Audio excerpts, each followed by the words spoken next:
You're listening to Seattle Real Estate Podcast. So Congress finally able to get its act together, get an aid package out.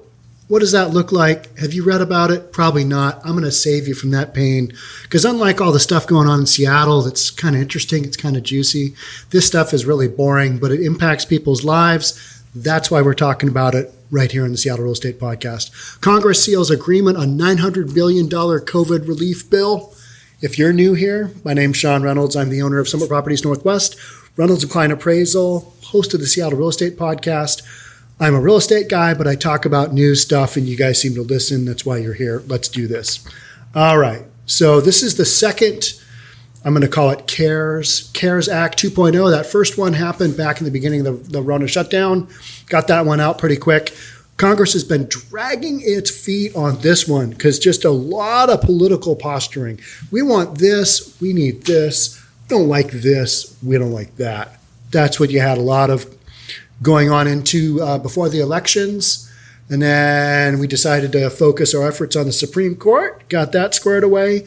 Now we really needed to get something done before Christmas. That's why this is happening. Let's be honest. This whole thing is just rushed to get done before Christmas. Could have been done way earlier, but it wasn't because you didn't have the pressure on it. And it's like a college student partying at school, trying to get their final term paper in. They're going to do it. They're going to, pop an Adderall and probably go just crank out 8 hours worth of essay. That's what we're looking at here. Top Capitol Hill negotiators sealed a deal Sunday on a $900 billion COVID-19 economic relief package, finally delivering long overdue help to businesses and individuals and providing money to deliver vaccines to a nation eager for them. The agreement, announced by congressional leaders, would establish a temporary, here's one of the big ones, remember this for your Christmas cocktail parties, which you're not having because everybody's staying at home, right?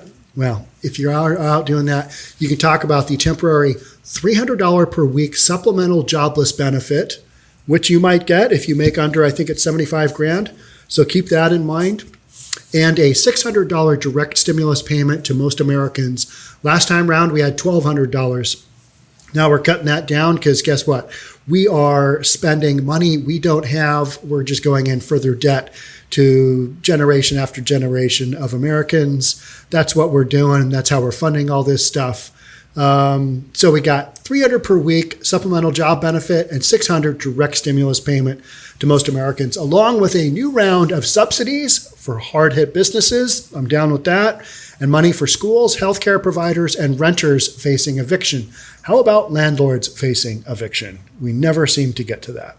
It came after months of battling and posturing, but the negotiating dynamic changed in Republicans' favor after the election and as the end of the congressional session neared.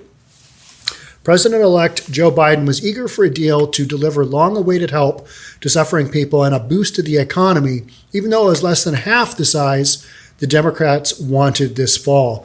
I think Democrats started out at, were they $2 trillion plus, something like that? I can't remember. All these numbers are they're all going together in my head.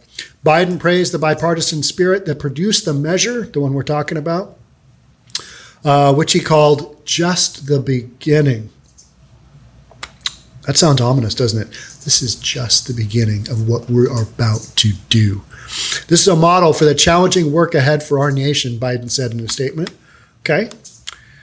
House leaders informed lawmakers that they would vote on the legislation on Monday. That's today. It's right about now. And I believe that vote has taken place and it went through. All right. And the Senate was likely to vote on Monday, too. Lawmakers were eager to leave Washington and close out a tumultuous year. They just want to kickstart their holiday long break, do their thing, knew they needed to get some help out to the American people. Politicking went on, last minute got it together. Here's the thing. There will be another major rescue package for the American people. Senate Majority Leader Mitch McConnell, Republican from Kentucky, said in announcing the agreement for a relief bill that would total almost $900 billion. It is packed with targeted policies to help struggling Americans who have already waited too long. Democrats acknowledged it wasn't as robust a relief package as they initially sought. or they say the country needs. House Speaker Nancy Pelosi vowed more to come once President-elect Joe Biden takes office. So we've got two of the major players saying there's more to come. We're going to give you some more money. It's a first step, she said. We have to do more. A fight over Federal Reserve emergency powers was resolved Saturday night by the Senate's top Democrat, Chuck Schumer of New York, and conservative Republican Pat Toomey of Pennsylvania. That breakthrough led to a final round of negotiations Sunday. Still, delays in finalizing the agreement prompt the House to pass a one-time day stopgap spending bill to prevent a government shutdown at midnight Sunday. So without that, guess what? Game over. No more money. Government shutdown. Can't really figure out aid to the American people when the government has no money to run its government and is shut down. The Senate was likely to pass the measure Sunday night as well. The final agreement will be the largest spending measure yet. It combined $900 billion for the COVID-19 relief with a $1.4 trillion government-wide funding plan and lots of other unrelated measures on taxes, health, infrastructure, and education. Government-wide funding would keep the government open through September. So we just spent $2.3 trillion with a T dollars on this package. Passage neared as coronavirus cases and deaths spiked and evidence piled up that the economy was struggling. What an observation. Still got large swaths of America shut down, not open for business, and the economy is struggling? What? How's that? How could that be? I mean, just even if we were still 100% back to normal right now, we would still be struggling because the impact of that shutdown back in March, April, and everything else that's happened during this time period hasn't been a long enough consistent period to have business as usual, get back on our feet. It's going to take a long time. It's going to take a long time.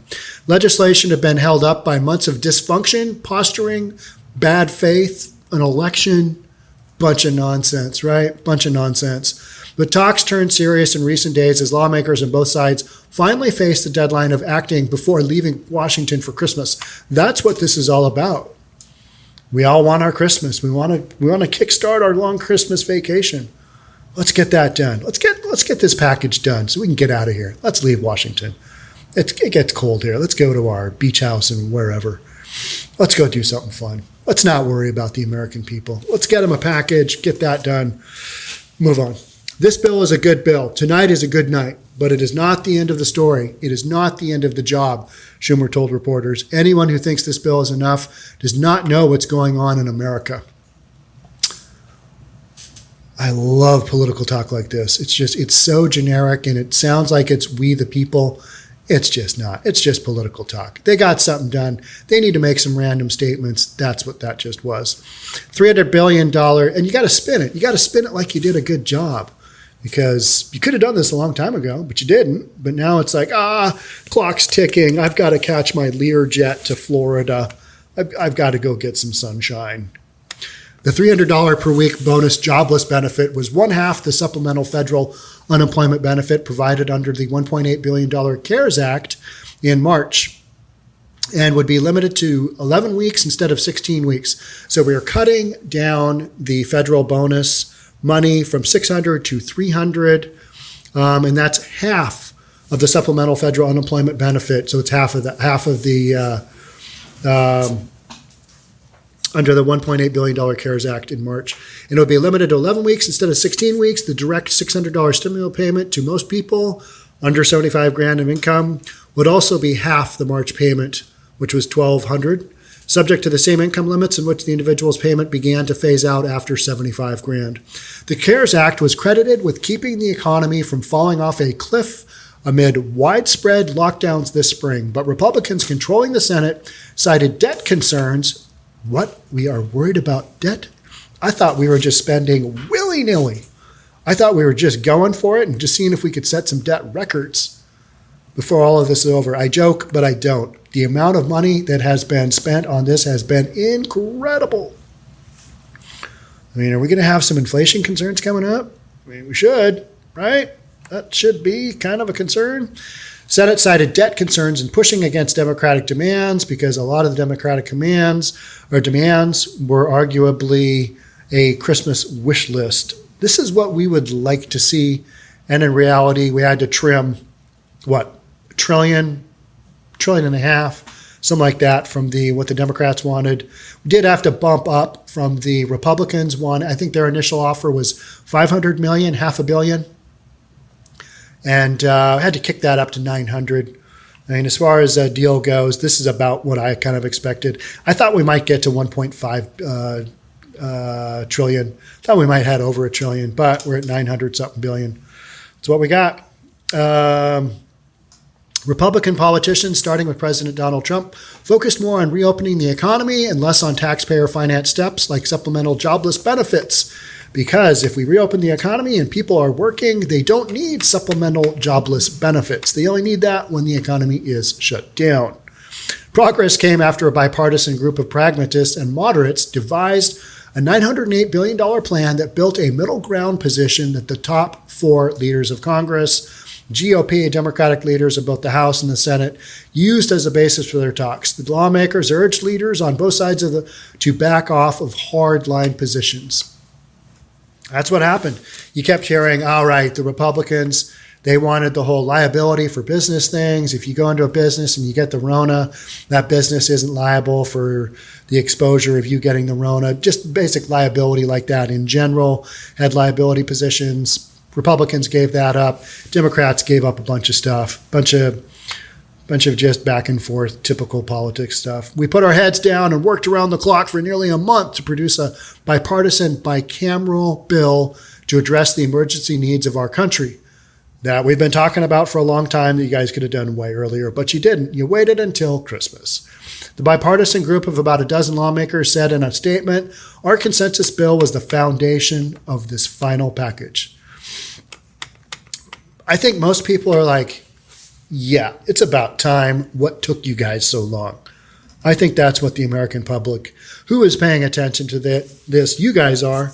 You guys are some of the smart ones. A lot of people will just be like, there's a second act. There's a second CARES Act. What's the CARES Act? People just don't know. That's why, even though, like I said at the beginning of this podcast, even though this isn't about the fall of Seattle, which it seems to be a topic that does very well on the Seattle Real Estate Podcast, that's why we're talking about some real nuts and bolts of what is actually going on with politics right now and impacts business a lot, because there's a lot of small businesses out there that are shut down that can use a little cash flow. And from what I understand, that if you can prove that you are down 30% quarter to quarter, year over year, meaning one quarter from 2019 compared to a quarter in 2020, if you can prove that you're down 30% in income, I believe it is, then you should get some more money in the payroll protection program, the PPP money. Republicans were most intent on reviving the Paycheck Protection Program, the PPP. I always say payroll. It's actually Paycheck Protection Program, with $284 billion, which will cover a second round of PPP grants to especially hard-hit businesses. Democrats won set-asides for low-income and minority communities. So late-breaking decisions would limit $300 per week bonus jobless benefits, that's federal, 1/2 the supplemental federal unemployment benefit provided under the CARES Act in March, to 11 weeks instead of 16 as before. The direct $600 stimulus payment to most people would be half the March payment, subject to the same income limits in which the individual's payment begins to phase out after $75,000. After the announcement, After the announcement came about, Schumer and Pelosi announced additional details, including $25 billion in rental assistance. Note that there is none for landlords or owners. $15 billion for theaters and other live venues. Okay, I'm a huge live music fan. And I understand theaters and live venues, but that seems like a stretch. I don't know. I guess I'm not on that end of things. I'm more like, give us back our gyms. Live venues, yeah, all right. Okay. Let's give them that one. Let's move on. But you better have some good concerts by this summer. I'm going to go crazy. I can't watch another live stream. It's like, watch my live stream. This is almost like being, no, it's not. We had another $82 billion for local schools, colleges, and universities, and $10 billion for childcare. So you got 900-something billion all said and done. A lot of money, folks, a lot of money being spent by your great-great-great-great-grandchildren, whatever it is down the road. Will we ever get to it? I don't know. Will there be a reset? A lot of people are saying that's happening. It's conspiracy stuff. We're not going to get into that, although it would be fun, right? The government-wide appropriations bill would fund agencies through next September. All right, so he bought us till next September. We just keep kicking that off, right? We don't have enough money to run the government. Let's just do a bill, get enough money. Let's go to September. That measure was likely to provide a last $1.4 billion installment for Trump's U.S.-Mexican border wall as a condition of winning his signature. The border wall. I am not going to get into that either. The bill was an engine to carry much of Capitol Hill's unfinished business, including an almost 400-page water resources bill that targets $10 billion for 46 Army Corps of Engineers flood control, environmental, and coastal protection projects. Another addition would extend a batch of soon-to-expire tax breaks, including one for craft brewers, wineries, and distillers, because we love our booze. That's why. It would also carry numerous clean energy provisions, $7 billion to increase access to broadband. All right, so that has been something that, if that gets into the right hands, I'm all right with. $4 billion to help other nations vaccinate their people. Have you guys seen the way that the vaccinations are being brought in?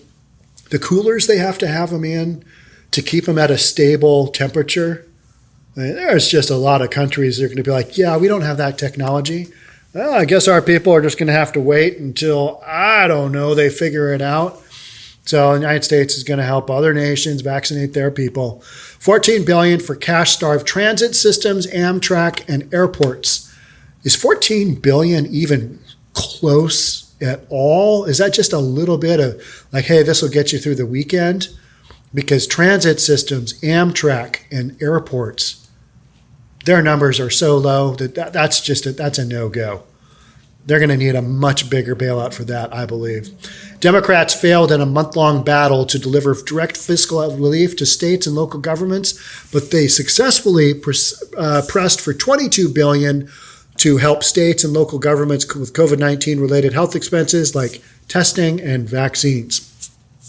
The end of the session rush also promised relief for victims of shockingly steep surprise medical bills, a phenomenon that often occurs when providers drop out of insurance company networks. Imagine that. The insurance company looking at their exposure. Whoa, we have got a lot. We're a big company. We've got a lot of exposure here. We need to tighten things up. We're going to bring back some of our coverage.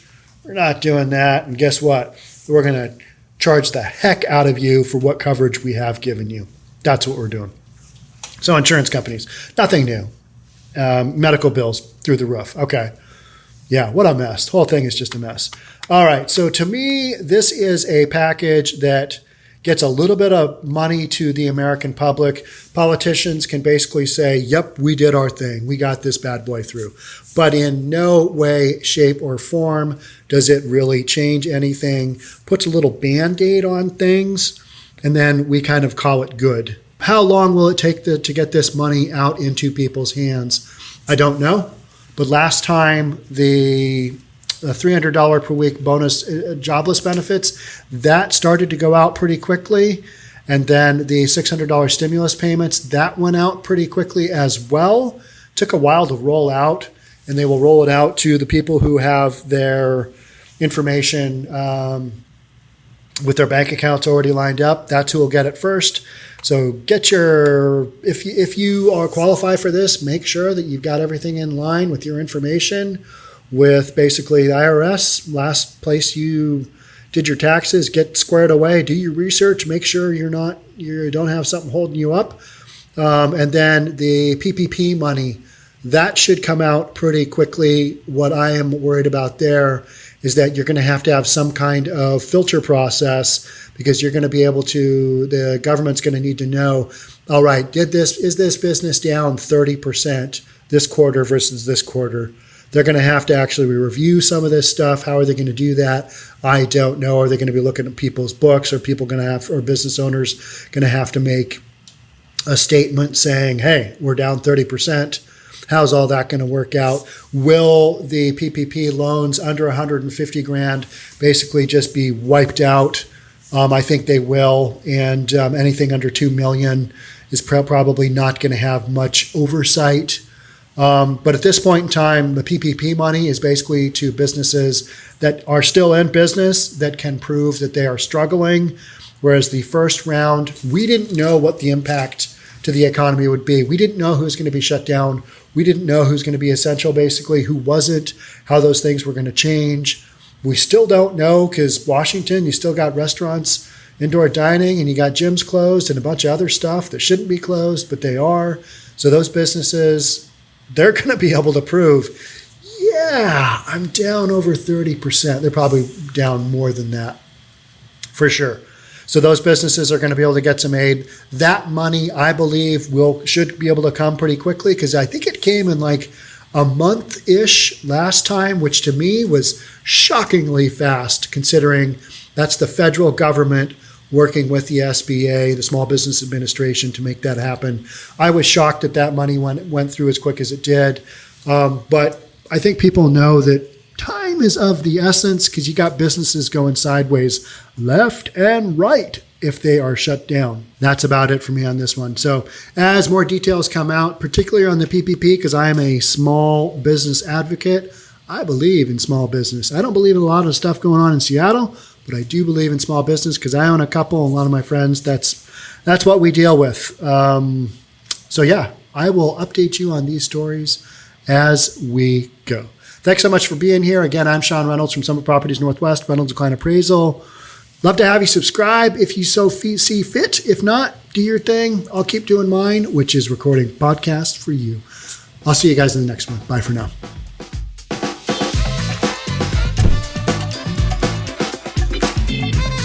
Don't forget to subscribe to our channel and hit the notification bell so you'll know when our next video is out.